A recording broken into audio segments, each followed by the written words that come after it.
Bismillahirrahmanirrahim. Assalamu alaikum dear students. This is analysis of algorithm for BS Computer Science 6th semester. तो आज के lecture में हम order of growth और asymptotic notations discuss करेंगे। तो ऑर्डर ऑफ ग्रोथ क्या है? सबसे पहले हम ये ऑर्डर ऑफ ग्रोथ समझ लेते हैं, फिर उसके बाद हम जाएंगे एसिम्प्टोटिक नोटेशंस की तरफ। ऑर्डर ऑफ ग्रोथ जो है, while analyzing algorithm, we will concerned about values of running time only for large input. Analysis of algorithm में हम एल्गोरिथम तब एनालाइज करते हैं जब हमारे पास जो इनपुट हो वो लार्ज हो, n टेंड्स टू इन्फिनिटी, मतलब इन्फिनिटी तक हमारे पास अगर इनपुट वैल्यूज हो तो हम एसिम्प्टोटिक नोटेशन एल्गोरिथम एनालिसिस करेंगे। At such large volume of n, one of the term in the expression of the running time usually dominate the other term.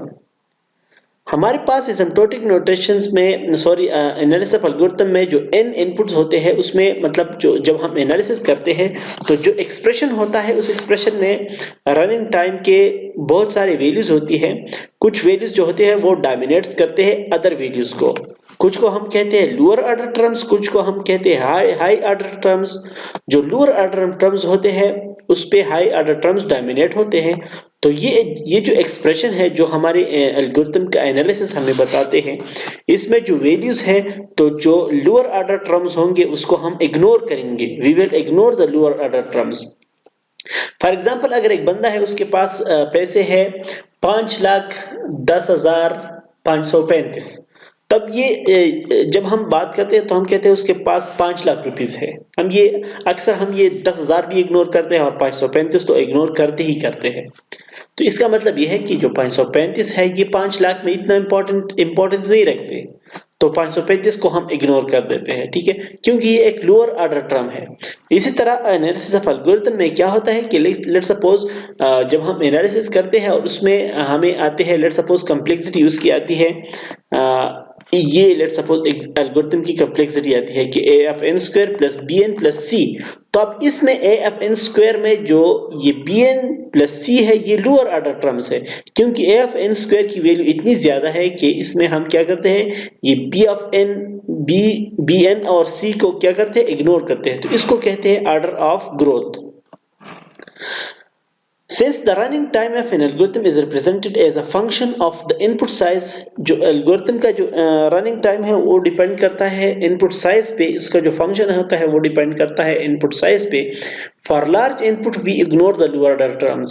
जब हमारे पास इनपुट बहुत ज्यादा होता है तो उसमें जो लोअर ऑर्डर टर्म्स होते हैं और कांस्टेंट कोएफिशिएंट्स होते हैं इनको हम इग्नोर करते हैं, ठीक है। Lower order terms are ignored, इसको इसलिए इग्नोर किया जाता है because they are relatively insignificant. ये हम इसलिए इग्नोर करते हैं कि ये निस्बतन कम अहमियत के हामिल होते हैं। And constant coefficient of the higher order terms are ignored because they are machine dependent.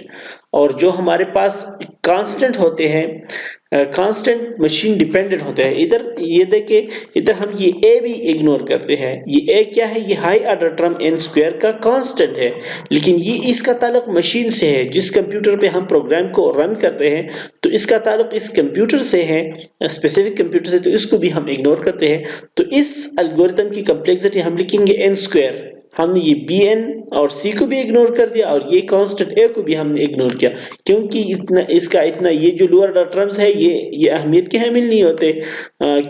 जैसे कि 5 लाख में 535 रुपीस, ठीक है, तो 5 लाख जो है वो हायर ऑर्डर टर्म है और 535 है ये लोअर ऑर्डर टर्म है, तो 535 हम इग्नोर करते हैं, ठीक है। और ये जो a है ये कंप्यूटर डिपेंडेंट है, जिस कंप्यूटर पे हम प्रोग्राम रन करते हैं उसके साथ इसका ताल्लुक है, तो इसको हम इग्नोर करते हैं। Such abstraction is called order of growth. तो इस फिलॉसफी को क्या कहते हैं, इसको ऑर्डर ऑफ ग्रोथ कहते हैं, या रेट ऑफ ग्रोथ भी हम इसको कह सकते हैं, rate of growth of running time. The order of the growth, order of growth of the running time of an algorithm gives a simple description of the algorithm efficiency. ये हमें क्या बताते हैं कि एल्गोरिथम की एफिशिएंसी का simple अल्फाज में, सादा अल्फाज में हमें बताते हैं कि इस एल्गोरिथम की एफिशिएंसी क्या होगी। ये जो ऑर्डर ऑफ ग्रोथ है ये यूज भी होता है दो एल्गोरिथम को कंपेयर करने के लिए। फॉर एग्जाम्पल सॉर्टिंग के लिए जो दो एल्गोरिथम है, मर्ज सॉर्ट और इंसर्शन सॉर्ट, या कोई भी और एल्गोरिथम सर्चिंग के लिए, लेट्स सपोज लीनियर सर्च और बाइनरी सर्च है, तो उन दोनों को जब हम कंपेयर करते हैं तो हम उस पूरा पूरा का पूरा एक्सप्रेशन नहीं लिखते।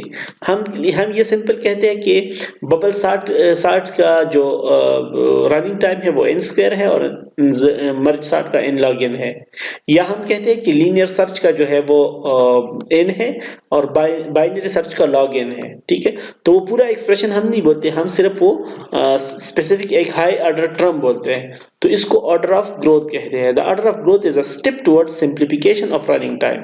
ये एल्गोरिथम एनालिसिस में जो पूरा का पूरा एक्सप्रेशन होता है वो बोलना और वो लिखना और मतलब कॉम्प्लिकेटेड होता है, थोड़ा सा कॉम्प्लेक्स होता है, तो उसको सिंप्लीफाई करने के लिए हम क्या करते हैं, हाई ऑर्डर टर्म्स को लेते हैं और लो ऑर्डर टर्म को इग्नोर करते हैं। Insertion sort running time is as follow. Insertion sort का जब हम कंपैरिजन करेंगे तो उसकी कॉम्प्लेक्सिटी ये आएगी, एक्सप्रेशन जब हम वो सारा कैलकुलेशन करेंगे और जो रनिंग टाइम आएगी वो आएगी a of n square plus bn plus c। अब आप लोगों को पता है कि n स्क्वायर जो है वो n से ज्यादा है, इधर a और b और c जो है हमारे पास कांस्टेंट्स है, लेकिन n स्क्वायर और n जो है ये रनिंग टाइम है। तो इंसर्शन सॉर्ट में कुछ एक्सप्रेशन कुछ स्टेटमेंट्स जो है वो n टाइम लेते हैं, कुछ स्टेटमेंट्स n स्क्वायर टाइम लेते हैं, तो n स्क्वायर जो है वो n से कहीं ज्यादा है। ठीक है, तो हम ये n bn और c को इग्नोर करेंगे और सिर्फ हम कॉम्प्लेक्सिटी में a n स्क्वायर लेंगे। फिर a जो है इसका ताल्लुक मशीन से है, स्पेसिफिक कंप्यूटर से, तो इसको भी हम इग्नोर करेंगे, तो हमारे पास इसका जो रनिंग टाइम आएगा वो सिर्फ n स्क्वायर आएगा। ठीक है, तो हम सिंपल ये बताएंगे कि इंसर्शन सॉर्ट का जो रनिंग टाइम है वो n स्क्वायर है। ठीक है, अगरचे वो पूरा रनिंग टाइम मालूम करने से हमें ये आउटपुट मिला है, वो हम आगे जाके देखेंगे। ठीक है, लेकिन हम इधर सिर्फ n स्क्वायर लेंगे, तो इसको ऑर्डर ऑफ ग्रोथ कहते हैं। So the order of growth of the running time of insertion sort, we ignore the lower order term bn और c को हम इग्नोर करेंगे, ये लोअर ऑर्डर टर्म है। Now the higher order term an square, हमारे पास high order term कौन सा रहता है, ये रहता है। ठीक है, we ignore the constant coefficient a, ये जो a है कांस्टेंट कोएफिशिएंट, इसको भी हम क्या करते हैं, इग्नोर करते हैं, क्योंकि ये मशीन डिपेंडेंट है। Thus, the order of growth of insertion sort is theta n square। हमारे पास जो बचता है n स्क्वायर, रनिंग टाइम जो हमारे पास बचता है n स्क्वायर, इसको हम इस तरह लिखते हैं थीटा ऑफ n स्क्वायर। तो हमारे पास इंसर्शन सॉर्ट की जो रनिंग कॉम्प्लेक्सिटी है वो थीटा ऑफ n स्क्वायर है। ठीक है, तो ऑर्डर ऑफ ग्रोथ का मैंने सिंपल ये बताया कि जब हम किसी सादा अल्फाज में आप ये बात इस तरह समझे कि जब हम किसी एल्गोरिथम की कॉम्प्लेक्सिटी मालूम करते हैं, तो लेट्स सपोज इंसर्शन सॉर्ट की जब हम कॉम्प्लेक्सिटी मालूम करते हैं, तो इंसर्शन सॉर्ट की कॉम्प्लेक्सिटी मालूम करने के बाद हमें आउटपुट में ये एक्सप्रेशन मिलता है। ठीक है, कुछ स्टेटमेंट्स जो है वो n स्क्वायर टाइम लेते हैं, कुछ n लेते हैं, वगैरह वगैरह, तो जब हम कैलकुलेशन करते हैं तो हमें ये एक्सप्रेशन आउटपुट में मिल जाता है। अब इस एक्सप्रेशन को सिंप्लीफाई करने के लिए हम क्या करते हैं, n स्क्वायर से जो n है ये कम है और c ये भी कम है, तो ये लोअर ऑर्डर टर्म है, इसको हम इग्नोर करते हैं। जैसे कि लेट सपोज एक बंदे के साथ 5,05,35 रुपीस है, तो 5 लाख को हम कंसिडर करते हैं और 535 हम नहीं बोलते, वो हम इग्नोर करते हैं। ठीक है, तो रहता है हमारे पास an स्क्वायर।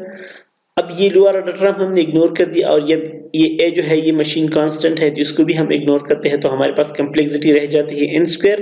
लेकिन इस कॉम्प्लेक्सिटी को हम सिर्फ n स्क्वायर नहीं लिखते, इसको हम लिखते हैं थीटा ऑफ n स्क्वायर या big O of n square या ओमेगा n स्क्वायर।